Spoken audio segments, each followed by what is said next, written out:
Coming to you straight from the Rio Grande and beyond, broadcasting to the four corners of the globe. So grab your seat, your coffee, or your sundowner. Okay, everybody, here we go. On point, as always. This is Gloves Off. Gloves Off.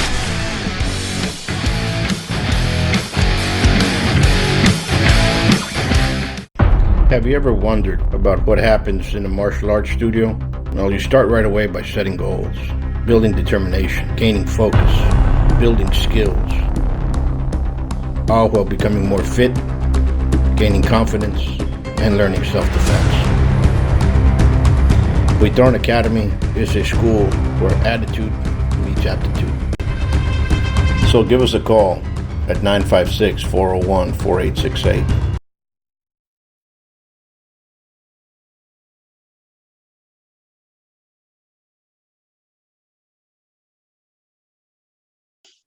Back at you and Gloves Off. I'm Professor Huitron. I'm here with a dear friend, one that I consider an older brother, Grandmaster Peter Freedman. How we doing, Peter? We doing good? We're doing good. A little cold here in New Hampshire, but we're doing fantastic. It's good to be on your show again. No, anytime, brother. It's with everything going on, and it's like everybody's moving faster than usual and slower than usual in certain entities. Yeah. But, by the time you realize it, a couple of months pass by and we're moving in slow speed, but time's moving faster, I guess. It's because sometimes we plan something, by the time it's around, which is wrong, it's already past us, and we have to make a little bit more note, especially in what we do. Well, it's called living in the moment.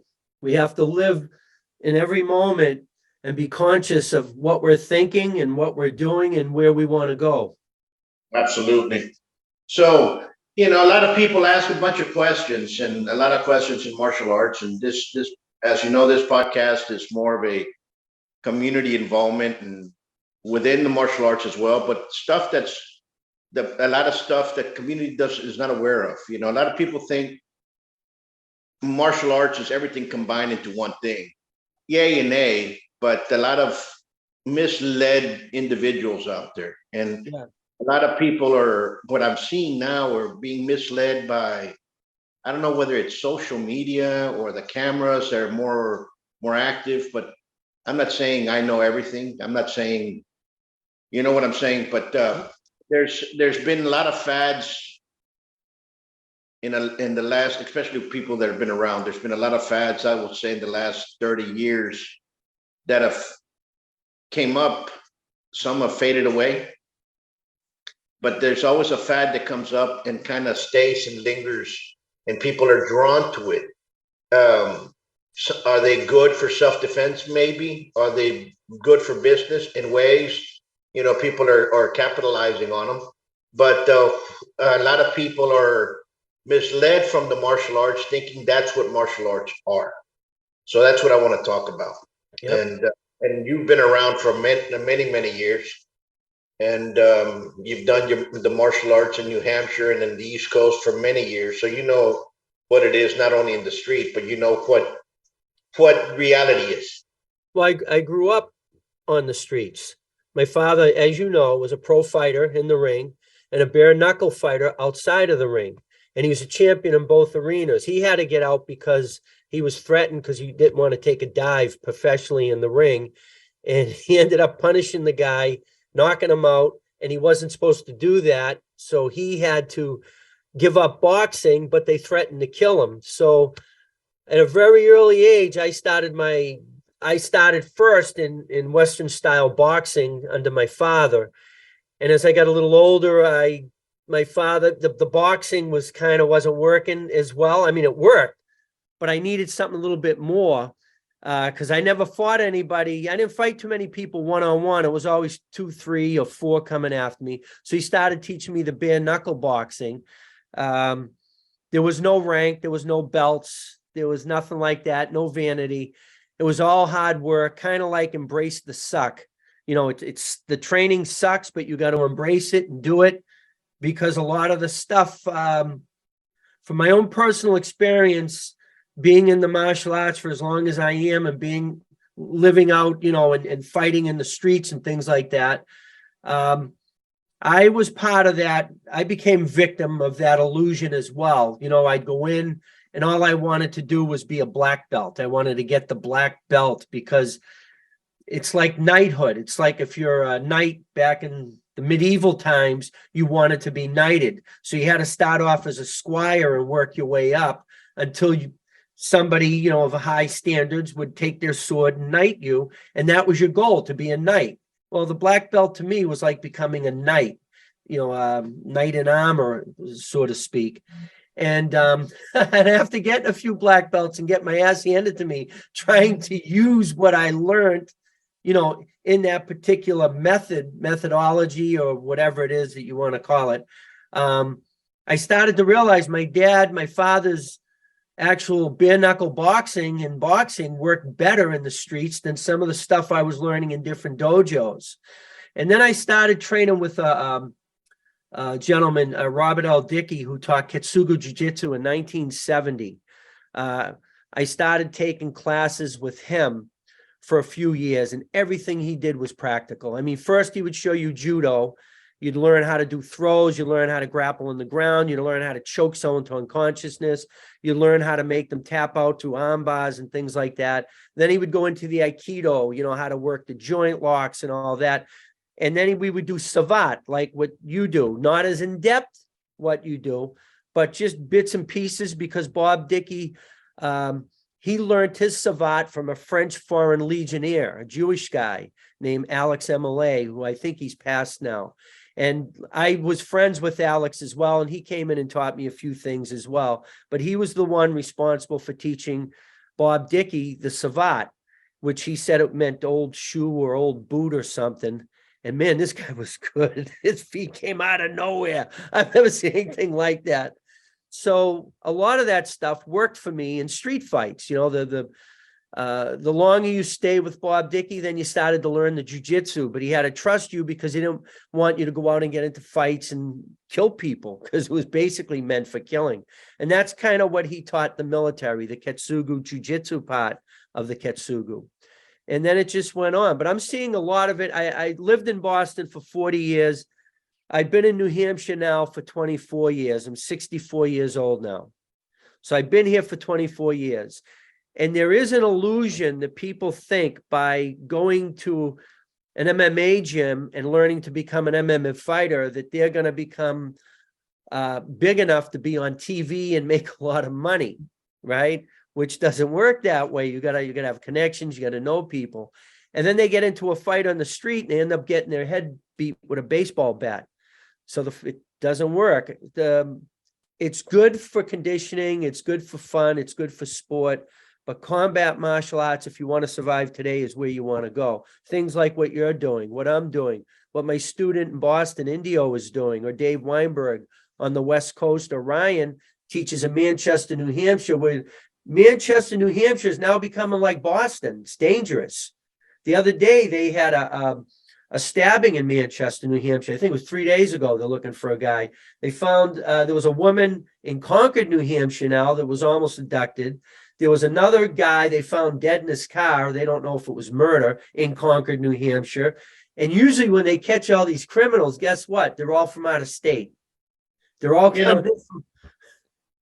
You touched on a lot of great points. You touched base on the street fighting aspect of it, the combativeness aspect of it, the reality and the illusion. A lot of martial arts teach an illusion, and it's unfortunately movies in Hollywood have romanticized the black belt, to the point that people want the black belt more than what they want to learn. Yeah. So a lot of schools have literally sold their rank because, of course, I understand they need money and so on and so forth, but that goes to your own morality of how you are as a person. And they sell these ranks out to people that do not have the technical ability to wear it. And they might say, well, they can wear it on my school, and this is what I say goes, and fine and dandy if that's what you want. But I came from old school, just like you did. I had an uncle that was a fighter. I had my dad's brothers were all fighters, so we're all tough guys in the street, very well known and very well respected. Yeah. And what I used to see in how they taught was that this streetwise mentality towards learning that you needed to understand. And of course, when I left to France and I learned in France, the professors over there had this streetwise mentality as Yeah. you know. So it went hand in hand. And so when I see the fads that went in there, you in the 80s it was ninjutsu, and everybody that was a traditional Shotokan instructor all of a sudden became a ninjutsu instructor overnight. I saw that a lot. You know what I'm saying? All of a sudden, everybody was ninja this, ninja Well, you that. had the ninja movies out. You had Sho Kosugi. I'm sorry, I'm saying his name wrong, but he made some cool movies though. And then you had the American Ninja. Remember him, Michael Dudikoff? You had him. So I liked all those movies, but I knew the difference. It's entertainment. It's not real. It's funny. And you capitalize on that stuff in there to sell what have you and all this other stuff. But what they did was bastardize something that didn't exist, and all of a sudden now you have something, people believed it. And then somewhere along the road, everybody followed the Kali. Everybody wanted to do Kali sometime in the 90s. Born Identity. Yeah. Now you have Brazilian Jiu-Jitsu. And Brazilian Jiu-Jitsu, believe me, these arts are great arts, they're powerful arts, they're wonderful, nothing against them. But there's a sense of what you understand what it is. It's like having a vehicle. Yeah. Okay. Or having a gun. Let's go with a gun. I'm a hunter. You have a 22. Yes, a 22 long rifle can kill most anything if you place well shot. Yes, okay. But if I'm going to go to Africa with a 22, they're going to tell you what are you going to kill? Frogs? They're not going to allow you to even take it over there. You need something like a 375 H&H or higher. Yeah. If you're going to go after dangerous game, a 375 H&H won't do it. Only on certain of the dangerous 5, you're going to need something of a 400 up. Yeah. And so they'll tell you straightforward. No, you got. I'm a hunting guy. I did hunts for a living. We do exotic hunts for a living. There's certain, you tell me you're going to go after sheep. I'm going to tell you're going to need a 30-06 or higher. Yeah. Understand what I'm saying? Or it's not going to come. I'm sorry to tell you, I've told bow hunters, I'm sorry, it ain't going to happen because the closest shot that you're going to get, it's 150 yards minimum. And I haven't seen anybody as good as Robin Hood come out of it lately, So you have to have reality of the sense. Yeah. You can have a Volkswagen Beetle. They soup them up and make dune buggies out of them, and they run around in the sand. Yeah. Yeah. Just like the martial arts that exists. There's martial arts that were built for the street. And then there's martial arts that were built for the dojo. And then some martial arts that were built for combativeness, sport combative. Then you have combat sports, just like boxing and MMA, which are very good and very enticing, great athletes that you have. But people need to understand where they're at. And you mentioned about a guy going on the street and getting his head beat up with a baseball bat. Yeah. I had a guy come in the other day and ask me that, if he wanted to come train. He had a scar down. He looked like an L right here. He was missing teeth. And he said he had done Brazilian Jiu-Jitsu, and he gave me the name of the school down the street. He got in a fight in a nightclub.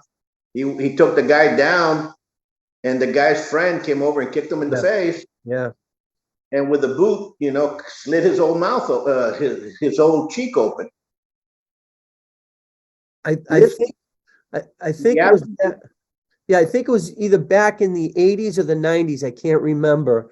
There was an article that came out, I think it was Black Belt Magazine, about a guy who was very upset because his friend was killed in a fight. And he was, this guy was a martial artist, but his friend was a Brazilian Jiu-Jitsu practitioner. He wasn't Brazilian. He was just a student who studied Brazilian Jiu-Jitsu. I don't know what belt. I don't know what level. And he got into a fight in a restaurant with a guy or a bar. I can't remember the article if it was a bar or a restaurant, and they took it outside. And the Brazilian Jiu-Jitsu guy the guy that knew Brazilian Jiu-Jitsu, he took the guy down, did really, really a good job at handling himself, took the guy down quick and proceeded to put him in a chokehold, rear naked choke. His friend who was with him, the guy that's being choked out, went to his car, opened up a trunk, and either grabbed a bat or an axe handle, came back and killed him. He killed the guy that was doing the Brazilian Jiu-Jitsu with a bat. And it's different. There's sport martial arts and there's combat martial arts. Both of them are great. It all depends on what you as a human being want to get out of a martial art. Do you want to compete? Do you want to feel good? Are you going just to meet people and to hang out because you don't want to go to a bar, so you want to go to a gym to hang out and shoot the shit and make new friends? And there's nothing wrong with that. You want to get a little wrestling in, and get up a sweat so you can feel good. And yes, it is. You can defend yourself with it, but it is a one-on-one method. Their method is one-on-one. I've seen I can't remember which Brazilian, which Gracie it was. He took on 2-3 guys. He did a fantastic job, but it was in a dojo and there were no knives, there was no guns, there was no broken bottles. Now, if you're doing a combat martial art, the first thing that they're going to want you to do is develop coordination, condition on your own, go to the gym on your own, get physically fit on your own. That's up to you, right? But when you come in, this is what we do here, is my main concern with everybody is coordination. I want to develop their coordination. At the same time, I put a thought in their head, a concept. Whatever comes at you, get out of the way. Don't fight it. Don't stand your ground. Move, because you're not fighting one guy. You're always fighting more than one. If you're fighting 2, you're actually fighting 3. If you're fighting 3, you're actually fighting 4. I've been saying this since the 90s. I've been teaching that way. My students who got into situations in real street fights, who were the people were trying to kill them, actually survived and they didn't get hurt and they took out their attackers. Because if you train to get out of the way and to move and to be coordinated at the same time, you have a better chance of surviving multiple opponents. Fighting one-on-one, you're in good physical shape, that's fine. But if you're going to always train to fight more than one. And when you're out in the streets, there's another element that I teach my students, and that's body language, facial expressions. What are people doing with their hands? What are they doing with their face? What kind of clothing are they wearing? Is anything imprinting? Do they have blades? Do they have guns? Do they have something, down their leg? They could have a machete. You don't know what they have. So I try to get them into reading. I actually have my students watch a TV show. There's 4 seasons. You may have seen it. And it teaches you how to read facial expressions and body angling, body reading. They took the show off the air. It's called Lie to Me. And the star is Tim Roth. If you haven't seen it, watch the first season because they teach you how it's done. What they did is Tim Roth would show how people are lying, and then they would put pictures of the politicians at that time lying. So they pulled the show off the air. It was awesome. If you get a chance, it's a good TV series. It's called Lie to Me, and I have my students watch that because you could be a great fighter, but if you can't read facial expressions and body language and you don't know how to pick up on a vibe, someone's going to knock your teeth out before you realize what happened. So that's just as important. And that is, you're absolutely correct. You see that with a lot that's going on, and you start seeing the crimes. I tell my students do this, and I go, they say, I live in Laredo, is really, really violent because you have what Laredo, the municipality, comes out and tells you, it's very peaceful, nothing's happening here. Then you have what's coming out in the news. Then you have what the police say, that everybody's hunky-dory, nothing's going on here. But when you start looking at the news and you start looking at so-and-so was arrested because he threatened his girlfriend that he was going to kill her with a knife, and so-and-so was arrested because he got into a fight with a baseball bat. So-and-so was arrested because he got in a fight with 3 people and he pulled out a gun. Yep. Like, those patterns are there. Yeah. Well, they're telling you how and what weapons people are going to use. Yeah. Years ago, I did a show, and I'll click it on at the end of here. And basically, what happened was that I took out within 1 month how many people were arrested and for what. Yeah. I said, you think it's very, very, very, it's kosher and there's no violence? Check out everybody here. Knife attacks, scissor attacks, machete attacks, gun attacks. That's what's happening. 3-on-1 or 2-on-1. Most fights that I got into was 2-3 people on one. Yeah, that's how I used to fight. Yeah. That's what it is. And most of the guys that you pop around, you hit them once or twice, and they're usually skedaddle away, but you're going to have that one that's going to be there for a good while. And fights don't last that long. No. That's what people do not understand, that a fight will not last more than 10 seconds. It should be over and done with and gone. If it's lasting longer, it's because people are getting involved inside it. And it'll only last no more than 40 seconds. So once people start getting involved and you have your heroes, and I tell people this, and I'll expect, once your heroes start jumping in and trying to stop stuff, is great, and it's a no-no at the same time. Yeah. Why? Because if somebody grabs me while I'm defending myself, guess what? That person's going to get hit. Yeah, me too. You know what I'm saying? So people that think that they're heroes are the ones that usually get hurt in the process. You're either going to get shot because they don't know what's going on. They're either going to go get knifed or something's going to happen. And people say, no, well, he was stopping the fight. No, you do not know that from the perspective that they're in there. Because when you're in there, 2 people are fighting and 2 people are fearing for their life. And once somebody comes inside and imposes, they're imposing a threat. Even though cameras are out and so on and so forth, they're still imposing a threat to that person's mindset. Right. And so that's the danger part. Some law enforcement might not agree because, they're taught different, but that's the reality of the nature. If you're defending yourself and somebody comes in there and grabs you, he's also going to get hit. Yep. So I want to say one thing. In the hotel I stayed at when I was visiting you there was a bullet hole through the TV set and the wall. I don't know if I told you that. No. I said, oh, I'm in a nice place. I feel like I'm at home. But you guys were, And, no, but there was a bullet hole through the TV and it went through and hit the wall. And I was like, oh, boy. And people do not understand. People do not understand that, Yeah. So another thing, I was walking down the street when I was a teenager with my friend, and we were both into knives. We were young and dumb.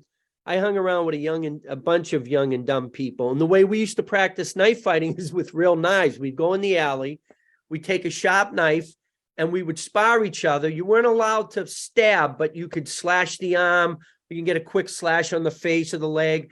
And we'd get all cut up and stuff, which was a very stupid thing to do. But that's how I kind of practiced my knife fighting with my friends. No one taught us. We just learned the hard way. Well, we were going to, it was called the Penny Arcade back then. And I was a teenager. My friend and I, we're walking. It's a hot summer day. We both have T-shirts on. I have pants, he has shorts. We both got sneakers. We're walking, and out of the corner of my eye coming at me, there's this big dude. Right?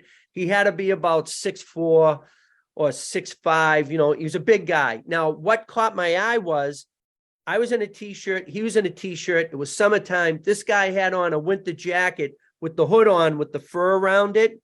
He had on corduroy pants and boots, and both his hands were cupped like that. And he was walking with his head down, turned to the side, which made me think he was a little cuckoo, right? And I kept an eye on him, and my friend and I were excited because we were going to meet other friends at the Penny Arcade, fool around a little bit there, then go to Chinatown, watch a couple of kung fu movies for 25 cents, and then hit Chinatown and then, eat. But I got a weird vibe from this guy, and the body language was off. And why was he dressed in winter clothing? He got closer and closer. He kept looking away, but every now and then he would go like that and look at me like that, kind of creepy. So when he got right to the side of me, he tried to slap me in the throat. And I put my arm like that, and his arm slid up my arm, went over my head. I redirected, popped his elbow. I didn't pop it, but I whacked it. And I went around, I got ready to fight. And then my friend's yelling, what the F, right? So he kept walking. and he just kept walking with his head down. My friend started yelling, look in his hand, look in his hand. I looked in his hand, and he had a straight edge razor that you shave with. He had it cupped in his hand. He tried to slap me in the throat. So then my friend and I, we pulled out blades and we invited him to come back, and he didn't want to join us. He just kept going. He killed a person that day downtown Boston and wounded 8 others. And they put him back in the mental institution. Then I heard later that he raped and strangled a nurse to death while he was in there. This is what you got out on the streets. This is what you want to prepare for. If you can't pick up on a person's body language and pick up on that vibe, all your martial arts isn't going to help you. So that's why we have certain ways that we pressure test certain people, or we stress test, but not until people are ready. Because most of the people coming through the door don't have any knowledge, and they're nervous about just walking through the door. When they walk through the door, they pass their first test. Just walking through the door, you passed your first test. And then from there, we start the training. Normally, I interview them. I ask them, what are your concerns? What do how's your health? Do you have shoulder problems, knee problems, anything wrong that I need to be aware of? Because when we teach them, we have to teach them how to fight around that injury, because they can still be attacked. Oh, I got a bad knee. You could still be mugged with a bad knee. I got a bad shoulder, a bad back. You could still be attacked and mugged with those injuries. Why not learn how to fight with those injuries? I'm glad that you mentioned that, because number one, when you go in the street, most muggers, most thieves, most rapists, they're predators. Yeah. They're going to prey on something, and they're going to prey on the weak. The easy victim. And if you're walking around limping with hobbling around, they're going to prey on you. And if you're wearing nice clothes, they're going to say, well, he might have some money. They're going to prey on you. Unfortunately, that occurs. You have women that are all dressed up, and they're not paying attention to what's going around their surroundings. They're the ones that are going to get hit. Why? Because they're prey. So you have to have awareness. Awareness is, I would say, is the most important thing in any self-defense situation, in any situation, in any style that you're teaching. You always have to teach awareness. Yeah. Why so? Because just like you said, the straight razor, one of the favorite weapons of a saboteur is a straight razor. You deal with a straight razor. You teach a straight razor. You teach it I teach it as a historical basis, but also teach it as for your education, for it to be in the street. Yeah. Not only do you know how to use it, you know how to defend yourself against it.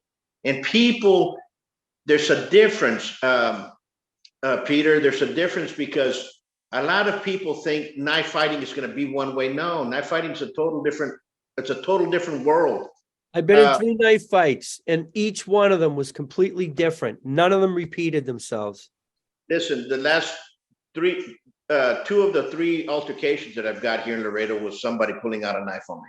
Yep. Okay. And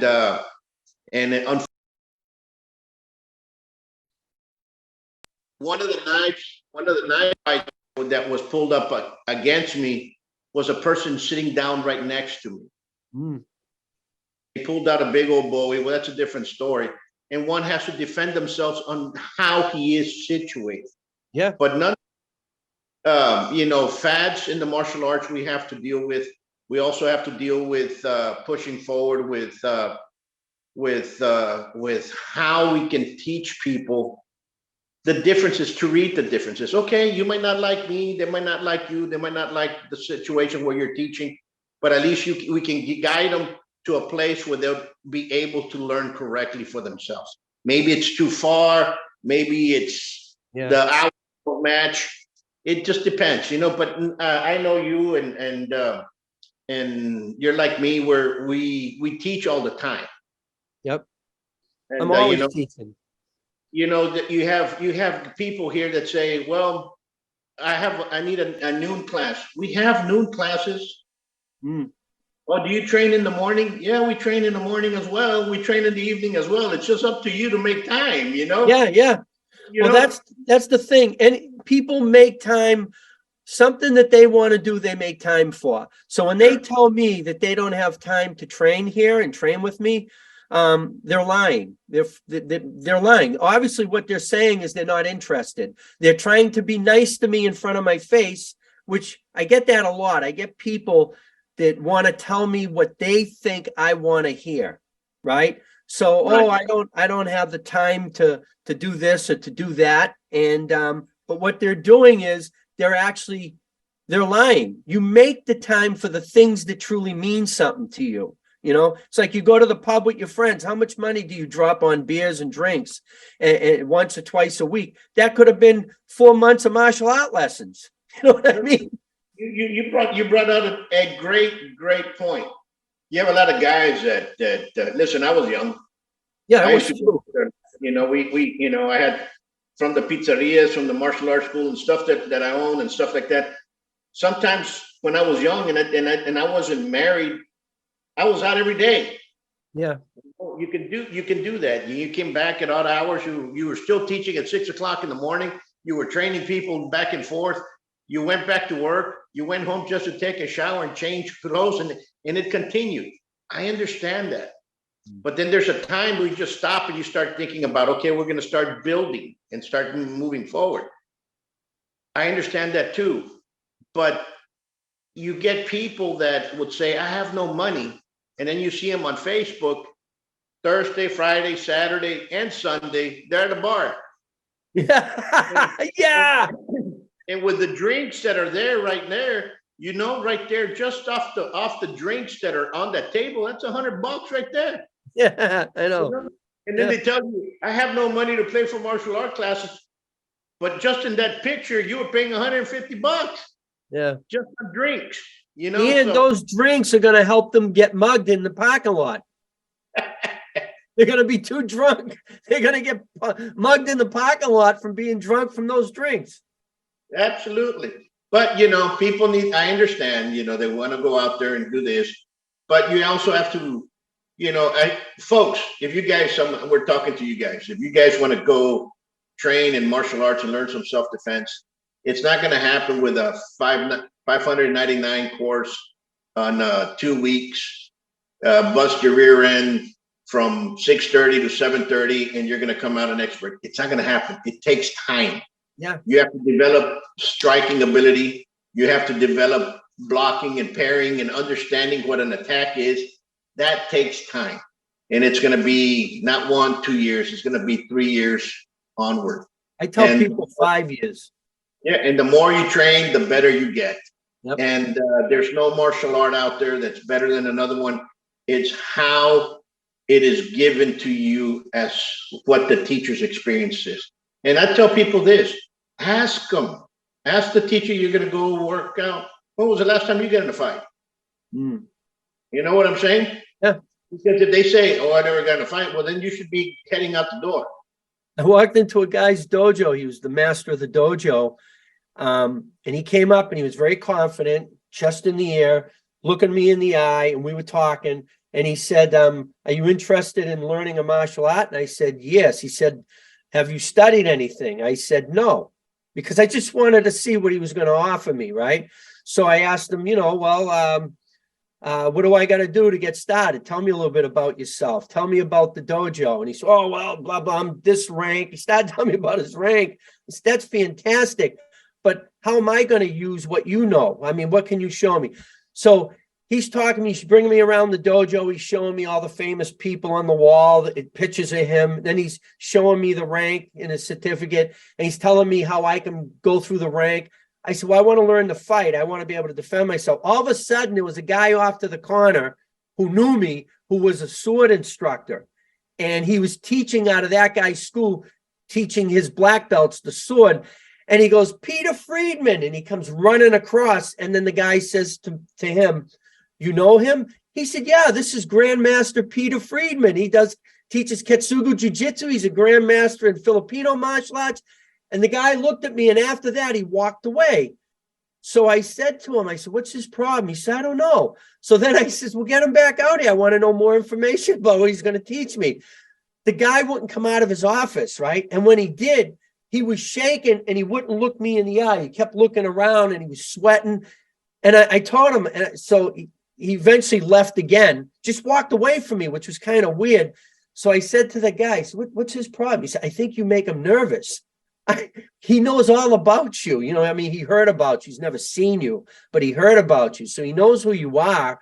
That's why I thought he knew who you were. I said, no, he just came up and asked me if I was interested in training. So there's people out there that are teaching people how to defend themselves, and they themselves cannot defend themselves. They may have a beautiful martial art, and even though they can't defend themselves, they just may be able to teach someone else who had a little street experience how to defend themselves, because they have an understanding of what works and what doesn't work. I've seen some of that too, but it was funny. That was a funny thing. That was weird. Absolutely. Number one, we need to get together soon. Yeah. And we need to look, you know, and we'll do this again. It was a great conversation. I liked it because, you know, there's a lot of people out there that have a lot of questions, and maybe this can give a little flicker in the light bulb. Well, I'm here if they want to ask. You're there if they want to ask. They got 2 people they can, you know, contact and talk to. And I miss your family. You have an awesome family out there. Thank you. Your wife's doing the capoeira still. Still doing it. Still doing it. Amazing. And you're and what about the other one? What is it? Your son. What did I call him? Larry Potter, the guy with the wizard. How's he? He's good. He just got his black in Kempo. Awesome. So and he got his silver glove in Savat. Now he's 18. And he does stick fighting too. Oh yeah, he does it. And he's 18? Yeah. I must be getting old. I miss it. I like those restaurants you took me to. The Mexican restaurants. I thought those were good too. Good restaurants. Some of them are no longer open. You know, they closed. COVID, they killed them. But you know, that's what happens. And I commend those small businesses out there that are still open after COVID. I commend you guys. You guys are the backbone of our communities. And I lost a lot.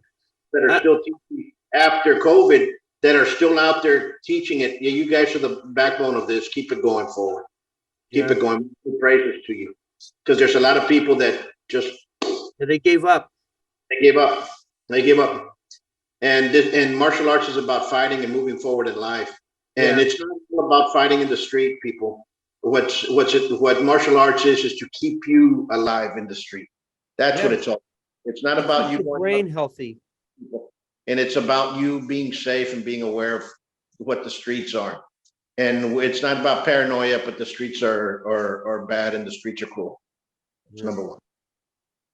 Brother, until next time, I won't say goodbye. And we'll see you all soon. Guys, you all stay safe, be safe, and God bless you. Till next time.